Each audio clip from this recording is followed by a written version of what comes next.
If I understood you a moment ago, you're suggesting there may be other charges in here that weren't widely talked about. What are those? There could be. For example, there was plenty of investigation done into Trump's various properties, everything from 40 Wall Street to even his own apartment in Manhattan, which he supposedly overstated something as simple as the square footage. Now, the challenge there is that when it comes to valuation of real estate, that is a subjective process, and maybe it's even more subjective when you're dealing with a brand name like Donald Trump. So it's possible the DA's office may have shied away from those charges too, but they had plenty of reasons for being concerned or not thinking the Stormy Daniels hush money payments would be slam dunks. Also, there are challenges with that case as well. For example, the issue of whether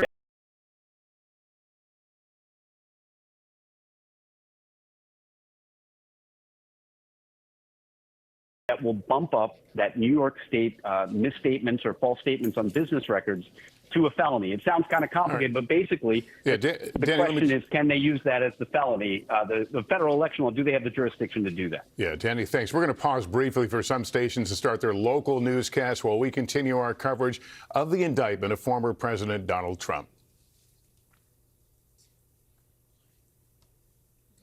All right, we're back with our viewers here. Let's turn back to our legal correspondent, Laura Jarrett. Laura, for folks just turning on the TV, walking into this, walk through what we know right now.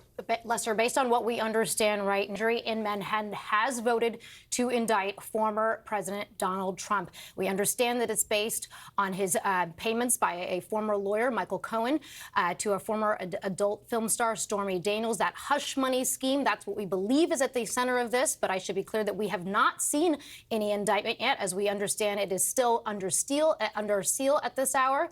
Though we do have two sources telling NBC that Trump's attorneys have been informed that their client has been indicted. As for the legal case here, again, we have to see the actual charges, but it is far from an open and shut case. If we believe it to be based on this falsification of business records, that's typically a misdemeanor.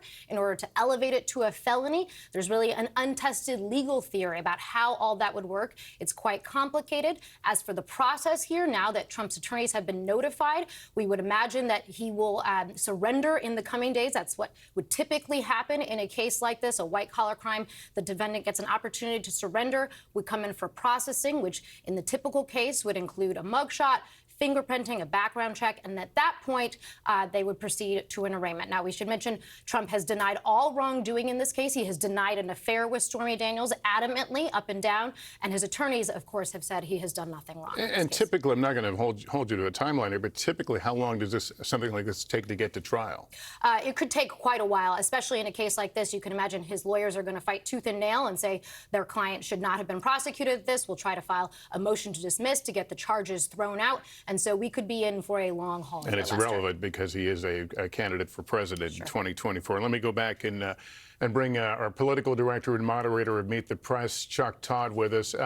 Chuck, we talk about the arraignment and the process that the former president might have to go through.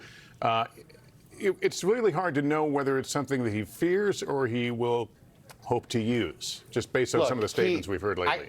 I can tell you this, and people I've talked to close to, look, he does fear all this, all right? The idea that he embraces it or celebrates it, I think, is bravado. I mean, I don't think it's bravado. I'm told by folks, look, he really does fear this. He doesn't, he has spent his whole life sort of fighting the law, if you will. It's been arguably a part-time job of his throughout the years, either via his businesses or recently his forays into politics. So, he's certainly comfortable. As one person described it to me, look, he stands on the edge of a cliff and doesn't fear falling, right? Other people who would have indictments, even more coming, would be in a fetal position, right? That's not Donald Trump.